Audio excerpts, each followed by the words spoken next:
سلطان قلب ایپیسوڈ 10۔ شاید میں واقعی بھول گئی ہوں کہ لوگوں سے کیسے ملا چاہتا ہے۔ اصل مسئلہ صرف یہ ہے کہ میں سوچ رہی ہوں کہ دارویس کیا سوچے گا کہ میں اس آدمی کے ساتھ کیسے بیہیو کروں، اور یہ خود میں ہی ایک عجیب پریشان کن بات ہے۔ میں اس کا ہاتھ چھوڑ دیتی ہوں اور گھر کی طرف سے ہوتے ہوئے فن کی طرف چل پڑتی ہوں۔ ادھر وہ میرے پیچھے آتے ہیں، مگر دارویس کتنا اس کے بھی لمبے لمبے قدم چند ہی لمحوں میں میرے برابر آ جاتے ہیں۔ ایسا بھی لگتا ہے جیسے اسے اس جگہ کا پہلے سے پتا ہو، جیسے اسے میری رہنمائی کی ضرورت ہی نہ ہو۔ میں اس کی طرف نہیں دیکھتی، حالانکہ وہ متجس نظروں سے مجھے دیکھ رہا ہوتا ہے اور کہتا ہے تو میں یہاں پہلے کبھی نہیں دیکھا۔ میں مختصر سے جواب دیتی ہوں نہیں۔ چند لمحوں کی خاموشی میں گزر جاتے ہیں، پھر وہ دوبارہ بولتا ہے تم دارویس کو کب سے جانتی ہو؟ میں اس کی طرف دیکھتی ہوں، اس کی آنکھیں نیلی ہیں، بہت گہری نیلی۔ کچھ عرصہ ہوا ہے۔ اور تم؟ سنہری بال، مضبوط جسم، پورا ایک کاؤ بوائے لک جیسا لڑکا۔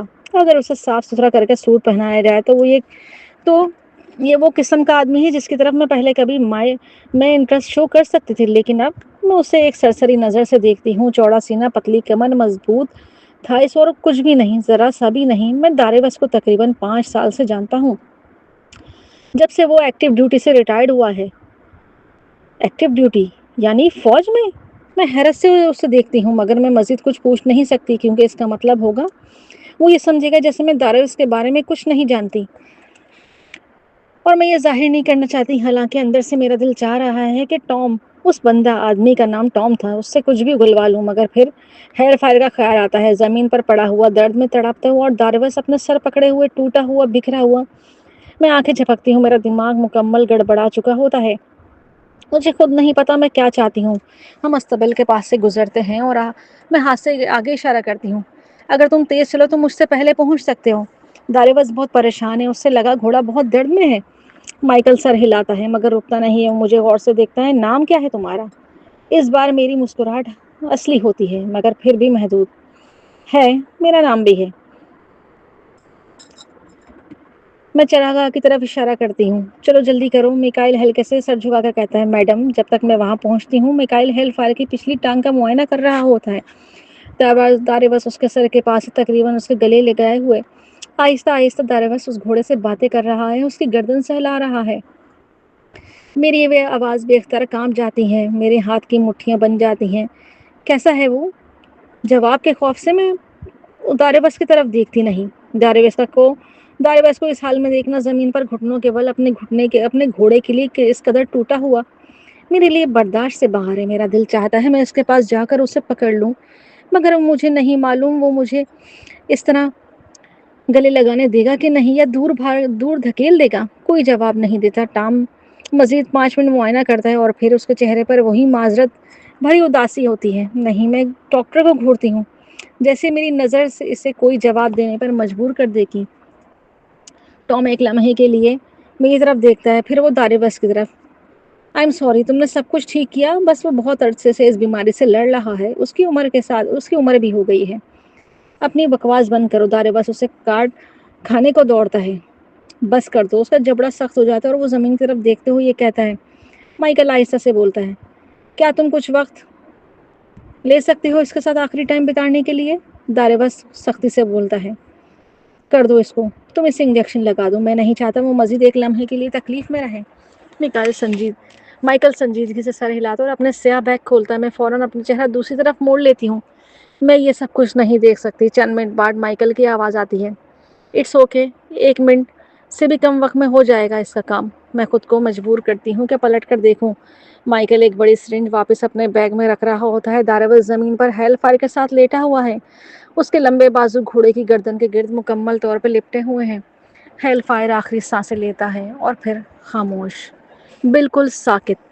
دارویس بھی جیسے اس لمحے میں سرد پڑ جاتا ہے، پھر وہ اپنا ماتھا ہیل فائر کے ماتھے سے ٹکا دیتا ہے۔ چند لمحوں کے لیے ہر چیز خاموش ہو جاتی ہے۔ کیا وہ اس کے لیے دعا کر رہا ہے، یا ہیل فائر کی روح کے ساتھ کوئی خاموش تعلق قائم کر رہا ہے، یا صرف سوگ منا رہا ہے؟ اس کے چہرے پر کچھ بھی نہیں ہے، اس کا چہرہ بے تاثر ہے، کوئی جذبہ نہیں، کوئی اشارہ نہیں۔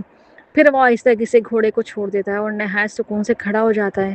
وہ اپنے ہلکے رنگ کی قمیض اور جینز پر لگے گیلے گھاس کے داغوں کو بھی نظر انداز کر دیتا ہے۔ لاش کی بندوبست کا انتظام کر دو مائیکل، میرے اکاؤنٹ پر ڈال دینا۔ کمبال کو فون کر کے آج آنے سے منع کر دو پلیز. پھر وہ میری طرف دیکھتا ہے مگر براہ راست نہیں، میرے کندھے کے اوپر کہیں. آج کا کام تم سنبھال لو اور رائڈنگ نہیں کر سکتے. That's an order. کسی اور دن. میں ضرور اس بات پر اعتراض کرتی ہے کہ ایک اجنبی کے سامنے مجھے ایسے حکم دیا جا رہا ہے جیسے میں کوئی بدتمیز لڑکی ہوں. لیکن آج میں صرف اس بات پر پریشان ہوں کہ وہ اتنا الگ اور بے حس کیوں لگ رہا ہے. دارویس، میں آہستہ سے کہتی ہوں، ایک قدم اس کی طرف بڑھاتے ہوئے ہاتھ آگے بڑھا کر، مگر وہ پلٹ کر چل پڑتا ہے. مجھے چھونے کا موقع بھی نہیں دیتا. لمحہ لمبے قدموں سے گھر کی طرف جاتا ہوا میکائل میرے پاس آ کے کھڑا ہو جاتا ہے. اسے پرسنل مت لو پلیز. جبکہ ہم دارویس کو دور جاتے دیکھ رہے ہیں. میں نے کہا تھا نا، 5 سال سے جانتا ہوں اسے. میں نے نہ جانے کتنی بار اسے بیئر کے لیے بلایا مگر ہمیشہ اس نے انکار کر دیا ہے. وہ ہلکی سی مسکراہٹ کے ساتھ بات جاری رکھتا ہے.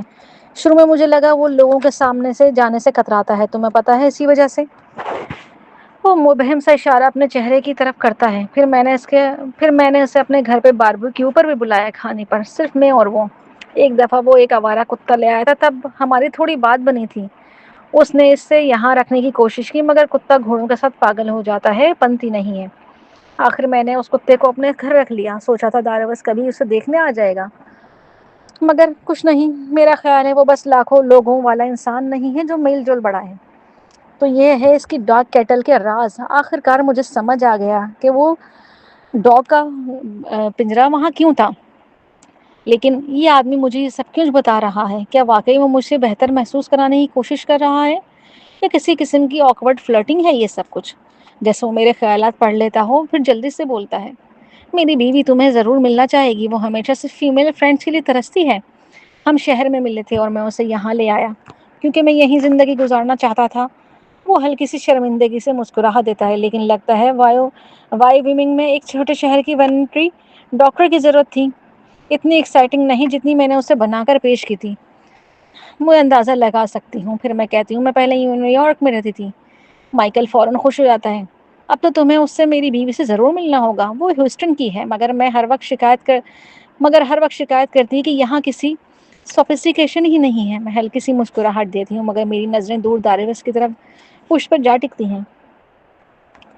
مجھے اچھا لگے گا، میں کہتی ہوں، حالانکہ مجھے نہیں معلوم دارویس مجھے کسی کے گھر جانے کی اجازت دے گا بھی یا نہیں. یہ سب بہت بے وقوفانہ تھا. میں پیشانی پر بال ڈالتی ہوں کہ چیزیں یہاں بدلنی ہوں گی.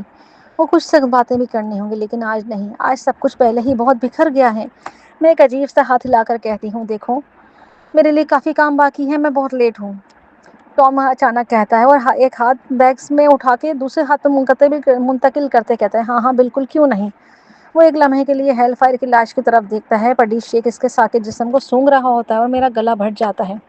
لاش. دارویس نے ابھی کچھ لمحے پہلے جس گھوڑے کو اپنے بازو میں تام رکھا تھا اس کے لیے اتنا سرد لفظ.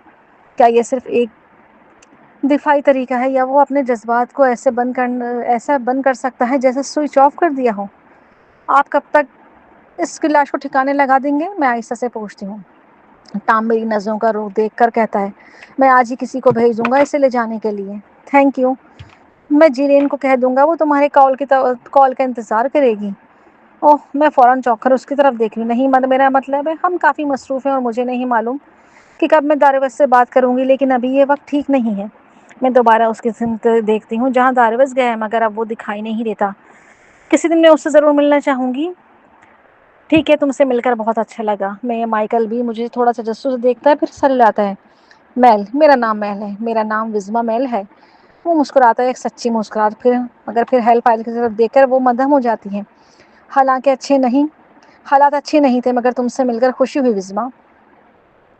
دن انتہائی گرم ہے اور تمام گھوڑے بے چین ہیں. میں پوری کوشش کر رہی ہوں کہ پرسکون رہوں، مطمئن رہوں، مگر ایسا لگ رہا ہے جیسے سب کو محسوس آ رہا ہو کہ کچھ ٹھیک نہیں ہے. دوپہر ہونے سے پہلے میری کمر درد سے ٹوٹ رہی ہے. اکیلے پورے فارم کا کام کرنا یہ واقعی ہیلیس ہے. 50 پاؤنڈ کا فیڈ اٹھانا جبکہ میرا اپنا وزن اس سے 3 گنا بھی کم نہیں ہے. 3 گنا بھی نہیں. میں نے خود کو دیر سے یاد دلایا کہ وزن ٹانگوں سے نہیں اٹھانا چاہیے. اب نتیجہ میری کمر مکمل بیڑا غرق ہو چکا ہے. گھوڑے بھی بے چین ہیں اور خاص طور پر اس بات سے ناخوش ہیں کہ آج انہیں فارم میں چھوڑنے والی میں ہوں، دارویس نہیں. آخر میں گاجروں سے لیس ہو کر 3 اسٹالز کی طرف جاتی ہوں. باب بدتمیزی کرتا ہے، اپنے اسٹال کا پیچھے لات مارتا ہے، میں بری طرح چونک جاتی ہوں۔ اسی لمحے مجھے دارویز کا پہلا رول یاد آتا ہے، غصے میں یا پیچھے سے کبھی گھوڑے کے قریب مت جانا۔ باب کی پچھلی ٹانگوں کی طاقت دیکھ کر مجھے یقین ہو جاتا ہے کہ یہ رول ہمیشہ یاد رہے گا۔ اور فائنلی تمام گھوڑوں کو کھلا دیا دیتی ہوں، کھانا پانی دیا جاتا ہے اور باہر چھوڑ دیا جاتا ہے۔ اب میں گھر کی طرف بھاگتی ہوں، دل میں ایک خیال آتا ہے کہ دارویز کو دیکھنا چاہیے۔ گھر خالی ہے، کم از کم نیچے والا فلور میں رک جاتی ہوں۔ میں کیا سوچ رہی ہوں؟ میں نہیں جانتی میں کیا سوچ رہی ہوں۔ کیا وہ وہاں ہوگا لنچ کے ساتھ اور مجھے حکم دے گا کہ میں فرش پر بیٹھ جاؤں اس کی ایک اچھی پیٹ بن کے؟ میں سر ہلا کے اوپر کمرے کی طرف دیکھتی ہوں، میں سیڑھیاں چڑھتی ہوں، تیز رفتار۔ کم از کم ایک چیز تو ہے، یہ فارم کی زندگی مجھے ناقابل یقین حد تک کے مضبوط بنا رہی ہے۔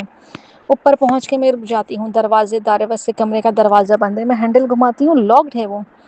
میں ہلکے سے دستک دیتی ہوں، دارویز اٹس می۔ کوئی جواب نہیں، میں زور سے دروازہ کھٹکھٹاتی ہوں، دارویز دروازہ کھولو، لنچ کرتے ہیں۔ مگر سب خاموشی مجھے ملتی ہے، میں اور زور سے دستک دیتی ہوں۔ اس کے اندر سے ایک تیز آواز آتی ہے، مجھے اکیلا چھوڑ دو۔ میں چونک کر پیچھے ہٹ جاتی ہوں مگر گہرا سانس لیتی ہوں۔ ٹھیک ہے، وہ گھر پر ہے، یہی بہت ہے۔ اور پھر میں مڑتی ہوں، تیزی سے سیڑھیاں اتر جاتی ہوں۔ دارویز پورے 4 دن تک اپنے کمرے میں بند رہتا ہے، وہ مجھے اکیلا چھوڑ دیتا ہے پورے گھوڑوں کا فارم سنبھالنے کے لیے۔ ہر رات میں بستر پہ گرتی ہوں، تھکی ہوئی، دل سے ٹوٹی ہوئی۔ اب اس کے بغیر سونا بہت الگ لگتا ہے، بہت ادھورا محسوس ہوتا ہے، اور یہ احساس مجھے مزید غصہ دلا دیتا ہے۔ سوچو میں آج کل ہر چیز ہی مجھے غصہ دلاتی ہے، میرے موڈ سوئنگز ہونے لگے ہیں، جیسے یہ لانتی خشک بے ذائقہ اسکرمبلڈ ایگ جو میں 5ویں دن کی صبح زبردستی اپنے منہ میں لے رہی ہوں۔ میں پکاتے وقت کہیں اور کھوئی ہوئی تھی، ایک خاص کمینے کے بارے میں سوچتے ہوئے جو بس یوں ہی سب کچھ چھوڑ کر بیٹھ گیا ہے اور مجھے یہاں غلام بنا کر سارا کام کرنے کے لیے چھوڑ دیا ہے۔ وہ پاگل انسان ہے، یہ جگہ اکیلا سنبھالنا ممکن ہی نہیں۔ گھوڑوں کو ایکسرسائز چاہیے اور اس کا مجھے منع کرنا، میں انہیں نہیں رائڈ دوں، میں انہیں رائڈ نہ کروں، بالکل بکواس ہے۔ تو ٹھیک ہے، جہنم میں جائے وہ آدمی، اگر اسے میری اطاعت چاہیے تو وہ خود باہر آ کر کہے، کیونکہ میں یہاں ہوں، اس سے گھوڑوں کا اکیلے کھلا رہی ہوں سورج نکلنے سے پہلے ایک ٹارچ کے ساتھ۔ میں استبل میں داخل ہوتی ہوں اور لائٹ جلانے کے لیے رسی زور سے کھینچتی ہوں۔ Good morning. ہاں اب بھی صرف میں ہی ہوں۔ میں اعلان کرتی ہوں، تمہارے ڈیڈی ابھی روٹھا ہوا بیٹھا ہے اور سارا کام آنٹی وزما پہ چھوڑ دیا ہے۔ پتا ہے میں مسٹر فراؤنی پینٹس جتنی انٹرٹیننگ نہیں ہوں، مگر تم لوگ سروائیو کر جاؤ گے۔ اور پھر میں سب گھوڑوں کو کھانا اور پانی دیتے کے لیے مشکل کام میں لگ جاتی ہوں۔ میں لولو کے ساتھ اسٹال کے پاس چاہتی ہوں، آج مجھے ایٹیٹیوڈ مت دکھانا، میں تمہیں وارننگ دے رہی ہوں، آج میں تم سے زیادہ بچ بن سکتی ہوں۔ حیرت کی بات ہے وہ خاموشی سے پیچھے ہٹ جاتی ہے اور مجھے آسانی سے اس کا کھانا اور پانی رکھنے دیتی ہے۔ بس ایسے ہی بڑوں کی عزت کرو۔ میں سیدھی ہو کر باہر نکل ہی رہی ہوتی ہوں کہ اچانک وہ ہوتا ہے جس کی مجھے بالکل امید نہیں تھی۔ ایک درد کا جھٹکا لگتا ہے میرے پیٹ میں منہ بگاڑ کر اپنے پیٹ کو پکڑ لیتی ہوں۔ شٹ! میں آنکھیں بند کر کے سر جھکا لیتی ہوں اور پھر میری ساری ہمت ایک لمحے میں ختم ہو جاتی ہے، جیسے میرے جسم کی طاقت نکل رہی ہو۔ میں زمین پر پیٹ پکڑ کے بیٹھ جاتی ہوں اور رونے لگتی ہوں۔ اگر مجھے کریمپس ہو رہے ہیں تو اس کا مطلب میرا پیریڈ شروع ہوا، اور اگر پیریڈ شروع ہوا تو اس کا مطلب ہے، اور اگر کریمپس شروع ہو گئے ہیں تو اس کا مطلب ہے میں پیگنٹ نہیں ہوں۔ میرے آنسو سسکیوں میں بدل جاتے ہیں۔ اوپر لولو اپنے اسٹال کے اوپر سے ناک پر رہی ہوتی ہے۔ ٹک ٹک بار بار میرے آنسوؤں سے بھری آنکھوں سے دیکھتی ہوں اور ہلکے سے مسکرا دیتی ہوں۔ وہ میری حالت سمجھ رہی ہے، بے چین لگ رہی ہے۔ میں خود کو اٹھاتی ہوں۔ تھینکس جان، ہم لڑکیوں کو ایک ساتھ رہنا چاہیے ہے نا؟ میں اس کی ناک پیار سے سہلاتی ہوں، میرے قریب جھک جاتی ہے۔ وہ آخری تھی جسے میں نے کھانا دیا تھا، تو میں فیصلہ کرتی ہوں گھر جا کر تھوڑا آرام کر لوں، پھر انہیں باہر چھوڑ دوں گی۔ مگر آگے راستے پر میرا غصہ دوبارہ بھڑک اٹھتا ہے، کیونکہ جہنم میں جائیے تیرے بس، میرا بالکل دل نہیں آج استبل صاف کرنے کا۔ یہ کام میری کمر توڑ دیتا ہے، اور ویسے ہی میری کمر پیریڈ کے دوران ہمیشہ درد کرتی ہے۔ پچھلے 4 دنوں سے میں تھک کر چور ہوں، مزید ایک دن اکیلے یہ سب نہیں کروں گی۔ ہاں ہولی ہیل فائر کا مرنا غمناک تھا، دل توڑنے والا تھا، لیکن ابھی بھی 9 گھوڑے زندہ ہیں جنہیں اس کی ضرورت ہے، اور ایک چھوٹی سی انسان عورت بھی ہے۔ میں نے کبھی نہیں کہا تھا کہ مجھے یہاں لایا جائے، وہی تھا جس نے مجھے یہاں تقریباً اغوا کر کے نکاح کیا ہے میں نے اس سے۔ وہ تو اب وہ مجھ سے بچ نہیں سکتا۔ وہ میرا ماسٹر بننا چاہتا ہے تو وہ جب چاہے یہ رول چھوڑ نہیں سکتا۔ میں غصے سے سیڑھیاں چڑھتی ہوں، ایک اور درد کا جھٹکا آتا ہے میرے پیٹ میں۔ میں پیٹ پکڑ لیتی ہوں۔ گاڈ، میں سوچنا بھی نہیں چاہتی کہ شاید میری پینٹی پہلے ہی خراب ہو رہی ہو، اس کے پاس وہ ٹیمپونز کا ڈبہ ہے۔ ایک اور وجہ یہ بھی ہے، اگر ضرورت پڑی تو میں اس کا دروازہ توڑ دوں گی، مجھے نہیں پتا کیسے، مگر ایک غصے میں بھری عورت کی طاقت تو کبھی کم نہیں سمجھنا چاہیے۔ میں اس کے دروازے پر مکے مارنا شروع کر دیتی ہوں، بار بار دروازہ کھولو بھائی گاڈ، میں زور سے چیختی ہوں، مجھے کریمپس ہو رہے ہیں، میرا پیریڈ شروع ہو رہا ہے، اور اگر تم نے دروازہ نہیں کھولا تو بائی گاڈ میں دروازہ دروازے پر میرے جملے مکمل کرنے سے پہلے ہی کھل جاتا ہے۔ یہ اچھی بات تھی کیونکہ مجھے خود بھی نہیں معلوم تھا کہ میری دھمکی کیسے مکمل کرتی ہیں۔ دارویس کی حالت خراب ہے بہت، پیلا، کمزور اور کئی دنوں سے شیو نہ کی ہوئی چہرہ اس کا، بال بکھرے ہوئے، چہرہ تھکا، اور یہ شراب وہ تیز ہلکی ہلکی بو دے رہا ہے، اس کی آنکھوں سے سرخیں ہیں، وہ فوراً میرا بازو پکڑ کے مجھے اندر کھینچتا ہے، رکو میں، وہ مجھے بستر پر لٹایا تھا اور میری جینز نیچے کھینچ لیتا ہے، پھر میری شدید شرمندگی کے ساتھ وہ میری پینٹی چیک کرتا ہے۔ میں ایک لمحے کو چاہتی ہوں کہ اپنا چہرہ چھپا لوں، مگر تجسس مجھے روک لیتا ہے۔ میں نیچے دیکھتی ہوں، صرف چند سرخ دھبے، ہلکی سپاٹنگ۔ وہ میری طرف دیکھتا ہے، اس کا چہرہ پریشانی سے کھنچا ہوا ہے، شاید ابھی شروع ہو رہا ہے۔ میں جلدی سے وضاحت کرتی ہوں، میرا چہرہ گرم ہو جاتا ہے، چہرہ تک لال پڑ جاتی ہیں، شروع میں ہلکا ہوتا ہے۔ وہ فوراً مڑ کر اپنے ڈیسک کی طرف جاتا ہے، لیپ ٹاپ آن کرتا ہے، پاسورڈ ڈالتا ہے۔ میں اپنی پینٹی واپس اوپر کرتی ہوں اور بیٹھ کر اس کے کندھے کے اوپر جھانکتی ہوں۔ اس نے کیلنڈر کھولا ہوا اور اوپر لکھا ہے وزما سائیکل۔ میرا منہ کھلا رہ جاتا ہے، اور گاڈ، یہ تو تمہارا تو پیریڈ 7 دن پہلے شروع ہو جانا چاہیے تھا، وہ کہتا ہے۔ وہ مڑ کر مجھے دیکھتا ہے، تم ہمیشہ ریگولر رہی ہو، تمہارا ریکارڈ میں لکھا ہے۔ او گاڈ، یہاں تو سب کچھ سمجھنے والی بات یہ ہے کہ اس نے شروع سے ہی اس کے پاس میرے میڈیکل ریکارڈز ہیں، مگر حقیقت یہ ہے اس نے واقعی میرے میڈیکل ریکارڈ تک رسائی حاصل کیسے کی، کیسے؟ اور پھر یہ بات کہ میرا پیریڈ 7 دن لیٹ ہے، کیونکہ وہ صحیح کہہ رہا ہے، میں ان ریئر عورتوں میں سے ہوں جو بالکل کلاک ورک کی طرح ہوتی ہے، اور 28 ڈیز کی میری سائیکل ہوتی ہے۔ تو اس کا مطلب ہے، میں اپنی نظر اپنے پیٹ پر گراتی ہوں، دارویس مجھ سے کہیں آگے ہے، وہ پہلے ہی فون پر حکم دے رہا ہے، کسی سے بول رہا ہے، سب کچھ چھوڑو اور فوراً یہاں آؤ۔ نہیں، میں بہانے نہیں سننا چاہتا، میں تمہیں پیسے دیتا ہوں تاکہ تمہاری پہلی ترجیح میں رہوں۔ مجھے 45 منٹ میں تم یہاں چاہیے ہو، تم ضرورت پڑے تو ہیلی کاپٹر لے کر آؤ۔ وہ فون زور سے رکھ دیتا ہے اور پھر فوراً میرے پاس آ جاتا ہے اور مجھے بیڈ پہ لٹا جاتا ہے۔ I am really sorry, please late جاؤ پلیز وزما۔ وہ مجھے بستر پر سیدھا لٹا جاتا ہے، پھر کانپتے ہاتھوں سے میرے پیٹ کی طرف بڑھتا ہے، مگر چھونے سے پہلے ہی رک جاتا ہے۔ فک، وہ آہستہ سے کہتا ہے اور اپنے بالوں میں ہاتھ پھیر لیتا ہے۔ ایک لمحے کے لیے اس کی آنکھیں میری آنکھوں سے ملتی ہیں، درد، پچھتاوا، اسے خود پر غصہ ہوتا ہے۔ وہ فوراً اٹھتا ہے، مڑتا ہے اور باتھ روم کی طرف چلا جاتا ہے، دروازہ بند کر دیتا ہے۔ چند لمحوں بعد شاور کی آواز آتی ہے، میں اپنا سر بستر پہ گرا دیتی ہوں، میرا دماغ تیزی سے گھوم رہا ہے، کیا میں واقعی پریگننٹ ہو سکتی ہوں؟ صرف یہ سوچ ہی مجھے ڈرا دیتی ہے، اندر سے ہلا دیتی ہے۔ شاید میں لیٹ ہوں کیونکہ میں نے بہت زیادہ جسمانی محنت کی ہے، کیا ایتھلیٹس کا پیریڈ بھی مس نہیں ہو جاتا کبھی کبھار زیادہ اسٹرین کی وجہ سے؟ مگر جب میں کالج میں کریپ کرتی تھی اور ویکینڈز پر 4 گھنٹے ورک آؤٹ کرتی تھی، تب بھی میرا سائیکل بالکل کلیک وائز ریگولر رہتا تھا۔ میں ایک لمحے کے لیے اپنے بالکل فلیٹ کے پیٹ کی طرف دیکھتی ہوں، پھر فوراً نظریں ہٹا لیتی ہوں، مگر پھر بھی میرا ہاتھ خود بخود نیچے پیٹ پر جا کر ٹھہر جاتا ہے۔ اگر میں واقعی، یہ کریمپس کیا ظاہر کر رہے ہیں؟ او گاڈ، کیا میں نے اپنے بچہ کھو دیا ہے؟ اس سے پہلے کہ مجھے پتہ بھی چلتا کہ وہ ہے میرے اندر پل رہا ہے، میری سانس رک جاتی ہے۔ بچہ، میرا بچہ، ہمارا بچہ۔ مجھے سانس نہیں آ رہی، مجھے سانس لینے میں مشکلات ہو رہی ہیں۔ میں لڑکھڑاتے ہوئے کھڑا کرتی ہوں، اچانک تصویریں کچھ میرے ذہن میں تصور میں چمکنے لگتی ہیں۔ میرا پیٹ پورا پھولا ہوا ہے، گول داروس ایک ننھے سے بچوں کو بازو میں تھامے، اس کے چہرے پہ وہ نایاب مسکراہٹ ہے جو شاید شاذ و نادر ہی نظر آتی ہے۔ میں تصور میں اس کو مسکراتا ہوا دیکھتی ہوں، وہ حیرت سے اس ننھے سی جان کو دیکھ رہا ہے، چھوٹی سی انگلیاں میری انگلیوں کو تھامے ہوئے ہیں۔ او گاڈ، اگر میں لڑکھڑاتے ہوئے باتھ روم کی طرف جاتی ہوں، جیسے ہی میں دروازہ کھولتی ہوں وہ ان لاک ہوتا ہے، میں تقریباً رو پڑتی ہوں، مجھے سکون نہیں ملتا، میں ہچکیاں لے کے رہوں۔ داروس شاور میں ہے، میں صرف اپنے جوتے اتارتی ہوں، اندر قدم رکھ دیتی ہوں، پھر سیدھا اس کے سینے سے جا لگتی ہوں۔ وہ مجھے فوراً تھام لیتا ہے اور میں پھوٹ کے رونے لگتی ہوں۔ پانی کی دھار میری کمر پہ پڑ رہی ہے اور میں اس سے لپٹی ہوئی ہوں۔ میں روتے ہوئے اس کے سینے میں منہ چھپا کے کہتی ہوں، اگر میرے بچے کو کچھ ہو گیا تو میں نہیں، میرا بچہ۔ میں اس کی پیٹھ کو مضبوطی سے پکڑ لیتی ہوں۔ اگر میں نے اتنا سارا کام کیا اور اگر وہ مجھے مضبوطی سے اپنے ساتھ لگا لیتا ہے، میرا گال اپنے سینے سے لگا دیتا ہے، وہ آہستہ سے کہتا ہے سب ٹھیک ہو جائے گا۔ یہ ڈاکٹر سارا سب سے بہترین آبسٹریشن ہے۔ وہ جلدی یہاں ہوں گے اور ہمیں سب سے جواب مل جائیں گے۔ میں تمہیں کچھ نہیں ہوگا، میری تم بہت پریشیس چیز ہو میرے لیے، میں قسم کھاتا ہوں۔ وہ میرے سر پہ بوسہ دیتا ہے اور پھر بھاری آواز میں دہراتا ہے آئی سویئر تمہیں کچھ نہیں ہوگا۔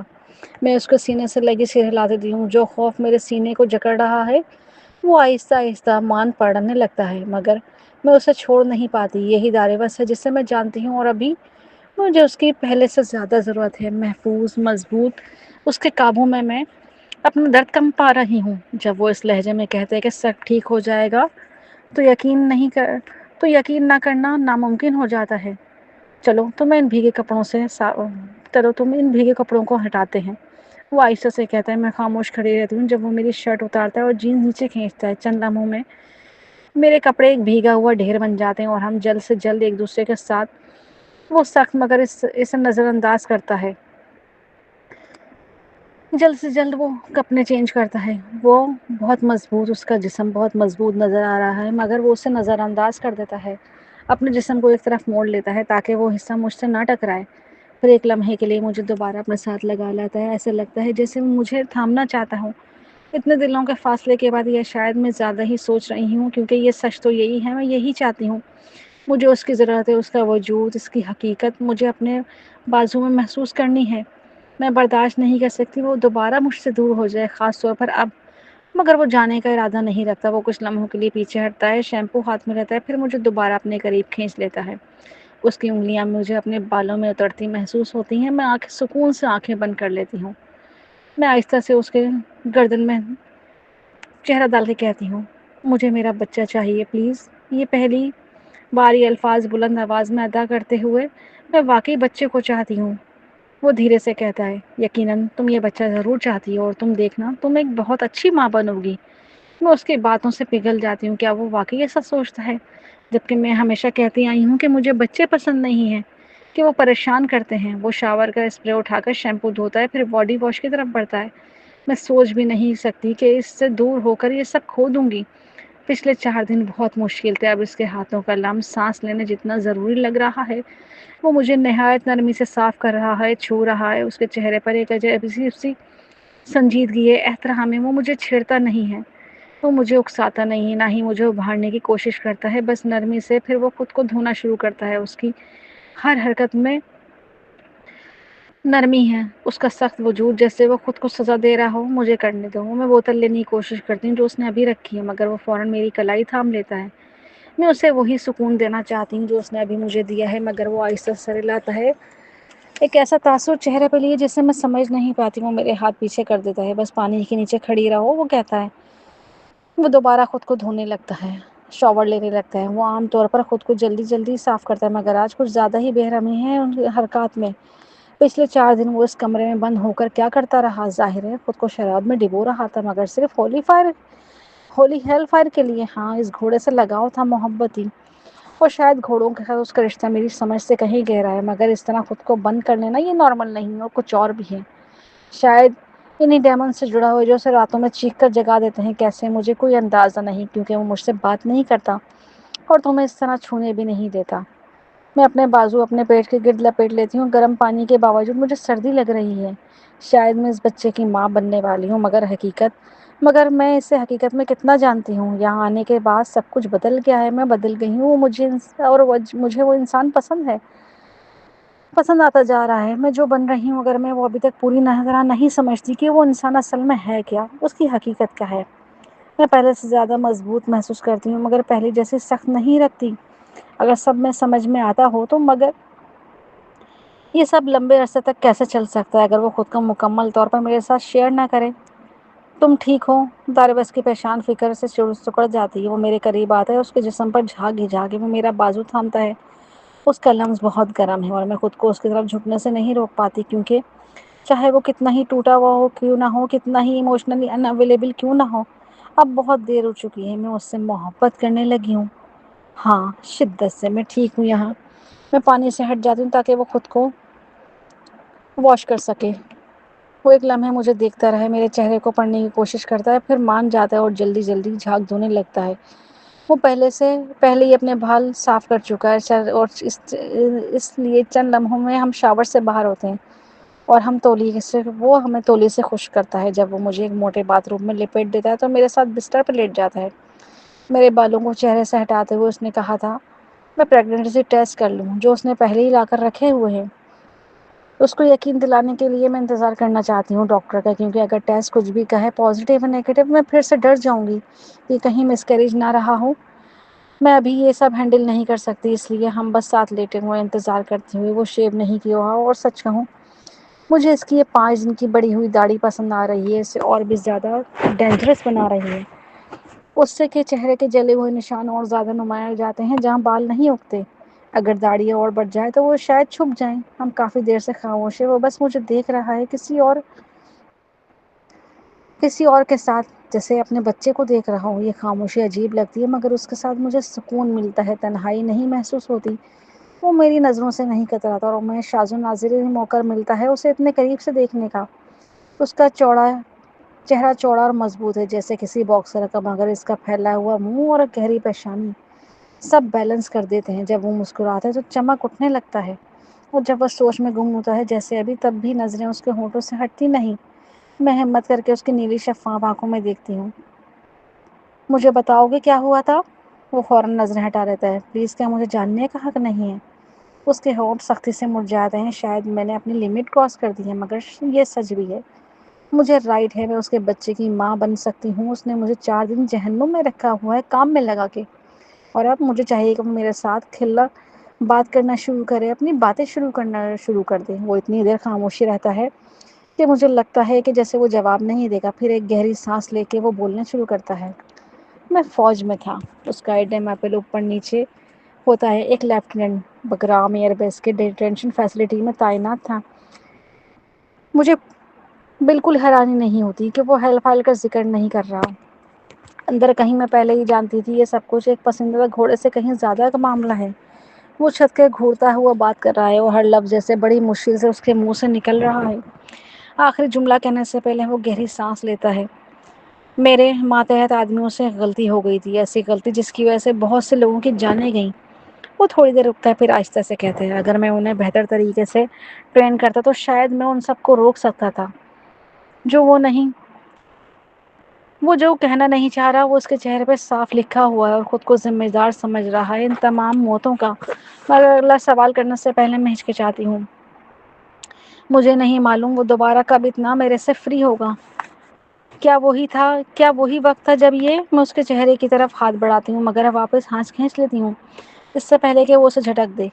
کیا وہی وقت تھا جب تم اتنے زخمی ہوئے تھے؟ وہ سر ہلاتا ہے۔ میں انتظار کرتی ہوں، شاید وہ کچھ اور کہے۔ وہ ایک گہری سانس لیتا ہے، کچھ بولنے کے لیے ابھی ہونٹ کھول ہی رہا ہوتا ہے، اسی لمحے پہ دروازے کی گھنٹی بجتی ہے۔ وہ اچھل کے کھڑا ہوتا ہے جیسے نیچے سپرنگ لگا ہو۔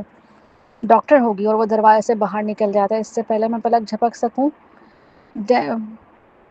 میں بڑھتی ہوں، سیدھی بیٹھتی ہوں۔ میرے پین اٹھتا ہے۔ خیر، ڈاکٹر کے آنے پر پرسکون بھی ہوں، مگر اب دوبارہ بند ہو جائے گا۔ صرف 1 منٹ بعد وہ واپس آ جاتا ہے اور لٹرلی ڈاکٹر کو کلائی سے پکڑ کر اندر گھسیٹ رہا ہوتا ہے۔ وہی عورت جو پہلی بار میرے چیک اپ کے لیے آئی تھی۔ اس کے چہرے پر پریشانی اور خوف دونوں ہیں۔ اس کی نظریں داروس کے بڑے جسم پر جمی ہوئی ہیں۔ داروس، میں اسے جھڑک دیتی ہوں۔ وہ میری طرف دیکھتا ہے، دوسرے ہاتھ میں ایک بھاری سیاہ سوٹ کیس اٹھائے ہوئے ہے۔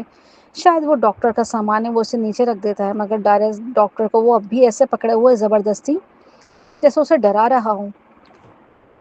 میں اسے فوراً جھڑک دیتی ہوں داروس کو۔ اسے چھوڑو، تم ڈاکٹر کو ڈرا رہے ہو، وہ ہماری مدد کرنے کے لیے آئی ہے، اور چھوڑ دو اس کو۔ مجھے لگ رہا ہے جیسے وہ تمہارے خوف سے ہی بے ہوش ہو جائے گی۔ وہ فوراً ہاتھ چھوڑ دیتا ہے۔ ڈاکٹر میری طرف دیکھتی ہے، آنکھیں حیرت سے پھیلی ہیں۔ میں کندھے اچکاتی ہوں۔ ہاں، پچھلی بار اس سے حالات تھوڑے مختلف تھے، بدل گئے ہیں۔ چلیں شروع کریں۔ کیا مجھے کسی کب بھی یورین پاس کرنا ہے یا کچھ ایسا کرنا ہے؟ وہ جلدی سے سر ہلاتی ہے اور اپنا بیگ کھولتی ہے۔ اس کے ہاتھ کانپ رہے ہیں۔ میں داروس کو گھورتی ہوں، مگر وہ اپنی حرکت پہ ذرا بھی شرمندہ نہیں ہوتا۔ کیا میں سیٹ کر دوں؟ وہ سوٹ کیس لاک کے ساتھ کھیلتے ہوئے پوچھتا ہے۔ اسے ہاتھ مت لگاؤ، ڈاکٹر فوراً کہتی ہے، پھر گھبرا کر آہستہ سے بولتی ہے، پلیز۔ میں آنکھیں دوبارہ گھماتی ہوں۔ داروس، اگر تم نے اس بیچاری کو ڈرانا بند نہ کیا تو میں تمہیں دوسرے کمرے میں بھیج دوں گی۔ وہ مجھے گھور کر دیکھتا ہے اور کہتا ہے، ٹرائی کر لو۔ میں میٹھی سی مسکراہٹ دیتی ہوں. ڈاکٹر ہماری طرف حیرانی سے دیکھتی ہے، پھر جلدی سے ایک چھوٹا سا پلاسٹک کپ میرے ہاتھ میں تھما دیتی ہے. اگر آپ اس میں تھوڑا سا سیمپل دے دیں تو ہم ابتدائی معلومات لے سکتے ہیں. میں ٹرانس ویجینل الٹراساؤنڈ بھی لائی ہوں، مگر وہ تبھی کہاں کریں گے اگر کوئی مسئلہ لگا. واہ کتنا ایکسائٹنگ لہجہ تھا. میں خوش لہجے میں کہتی ہوں. میں کپ لے کے باتھ روم کی طرف بڑھتی ہوں. چلو میرے ساتھ ڈارلنگ، میں آواز دیتی ہوں. ڈاکٹر کو سکون سے کام نہ کرنے دو، تمہارے بغیر مشین بھی نہیں توڑے گی. دار بس ڈاکٹر کو گھورتا ہے، یہ بہتر ہی کرے گی. او گاڈ. میں بستر سے اٹھتی ہوں اور اس کا بازو پکڑ کر اسے اپنے ساتھ گھسیٹتی ہوں. میں پہلے ہی شاور کے بعد 2 گلاس پانی پی چکی تھی.